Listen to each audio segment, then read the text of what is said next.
Now that everybody's calm. Gonna wake you up for lunch. Welcome to drumming. I am here to share with you guys a very personal journey of recovery and discovery with you guys, and how it led me to learn about the endocannabinoid system. Can you guys hear me okay now? This journey led me to learn about drumming and how it activates the endocannabinoid system. But I can't tell this story without first telling you about my sister, because I was always blonde. So, this is my sister Cynthia, and we were 15 months apart. We were extremely close, could not separate us in any way. What happened to us is a cold February night in 1974. We were traveling from Michigan to Texas to see our family. We pulled over to the side of 55 for an emergency situation. And while we were stopped on the side of 55, a gentleman fell asleep behind his pickup truck wheel, and he ran into the back of our family station wagon. For those of you that don't know, back in 1974, we didn't wear seat belts, and the back of our station wagon was laid down so that we had a bed, and most of the luggage was there. Now, despite the suddenness and violence of that accident, my sister threw herself on top of me and saved my life. Mm-hmm. It cost hers. Now, my mom was in a coma for 3 days. When she woke up from the coma, they told her I had a 10% chance of living. So the physical injuries did heal, and it took 2 years before I could speak again. So that traumatic event shaped me greatly. It affected me a lot. I woke up finally in the 4th grade, came back to reality, and it was really wonderful. Back then, I went to North Godwin Elementary in Wyoming, Michigan, and it's unheard of now, but our 4th grade teacher took us to her daughter's farm 2 at a time, and we got to spend the night there in a little camper. That's when I came back to reality, when I woke up in that little camper. So farms have a special place in my heart. Because of that. I wish they allowed things like that nowadays, but I can understand why they don't. What happened was that didn't erase the nightmares, and I was, of course, diagnosed with PTSD. And for those of you that don't know what it is, it's a mental health disorder that is usually triggered by a terrifying event that includes nightmares, anxiety, uncontrollable thoughts about, for me, it was my sister.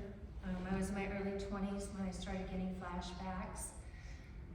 Despite everything, I was the only one that remained conscious and alive, buried in that wreckage until help arrived. So it took a lot for me to come out of that. And what I don't say in here is on my 13th birthday, somebody had mentioned 1980, and that's when it was. My 13th birthday in 1980, I was introduced to cannabis, and it changed my life. But we're not here to talk about that. We're here to talk about drumming. And so what I like about this is you see the one that is made out of a tree trunk. There in the back, it is skinned on both sides. My mother gave me that drum, and she introduced me to shamanic drumming. I wasn't able to bring my favorite one, the one with the fairy on it, because it was just too big to pack in a suitcase. But this changed my life. Picking up this drumstick and beating my frustrations out on that skin really helped to change my life. I am, for you that don't know, I am Cathleen Graham. I am owner of CannabisNurse.com, and I help people do cannabis consultations and support the ACNA and all my peers out here that are doing the same thing. So a little bit about history of drums. We know drums from our history books, right? We saw our revolution and all of our drummers out there. Drums were used to make fear into our enemies, right? But they were also used for communication. How are we going to communicate with our other soldiers that are ways away? We could use drumming to communicate with them. And so then drumming became part of celebrations.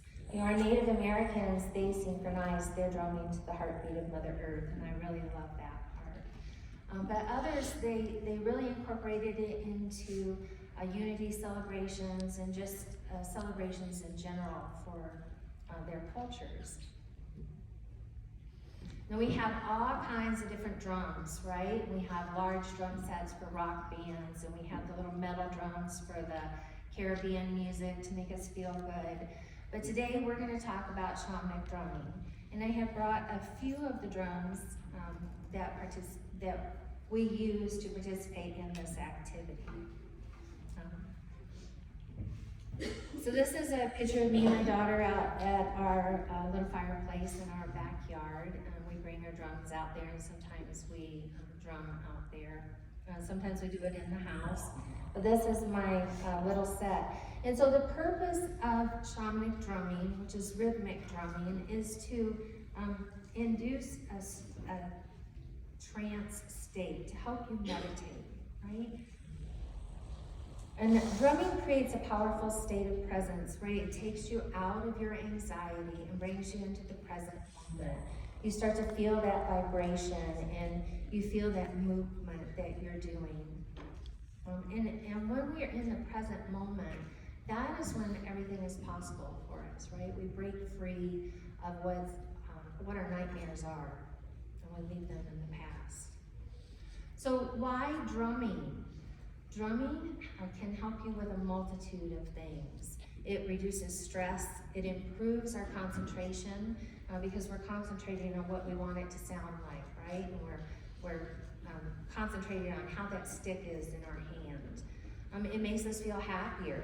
Who doesn't feel happier after beating on a drum? You know, it released a lot of frustrations for me. It's beneficial to our cardiovascular health. It slows the aging process. It boosts our overall immune system, and induces a deeper self-awareness for us. So how does it do all of this? So if you do rhythmic drumming, repetitive drumming, it beats at a frequency between 4 to 7 hertz, right? And they say that is the frequency that matches our theta waves in our brain activity. So that's how we connected there. So rhythmic drumming, if you do this, it's about 4 to 4.5 beats per second, I think, for about 15 minutes. It really induces that trance state where you can really get into deep meditation for it. Mine is short and sweet, you guys. I didn't want to keep us between lunch too, and wanted to leave time for questions and my little drumming demonstration. So really, to sum it up, just like cannabis, percussion instruments have been utilized by cultures globally for various purposes throughout our history. Rhythmic drumming in the frequency range of 4 to 7 hertz is in tune with the body's natural EEG, theta wave activity. And activating the ECS through shamanic drumming may result in overall higher quality of life, physically, mentally, and spiritually.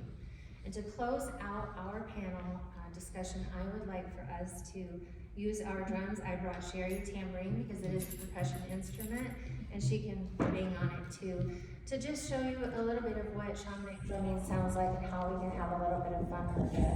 I just want to say thank you guys for allowing us to share our personal stories with you and how we activate our endocannabinoid system without the use of cannabis. Thank you all so much.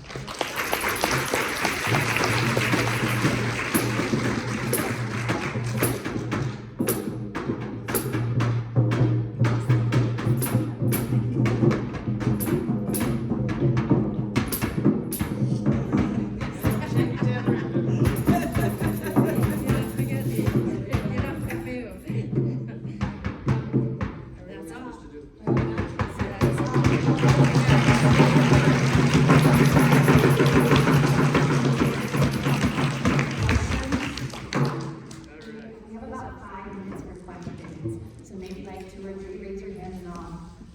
drink a lot.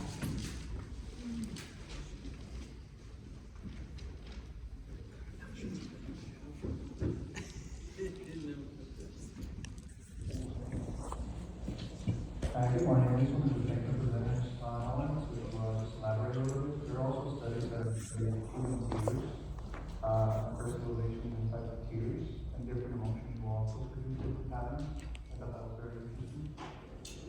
And also, just wanted to say thank you. I think it's very important to include spirituality. I wanted the board members to know that I've had some issues with that as well.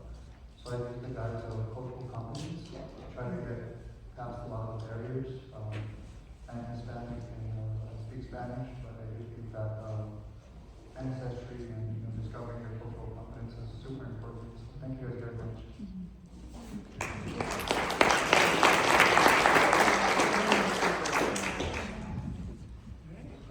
Well, I think we can rock and roll for lunch then. So we've got about an hour for lunch. It's a box lunch, so you'll need to show your tickets. And just as a reminder, you're checking out today.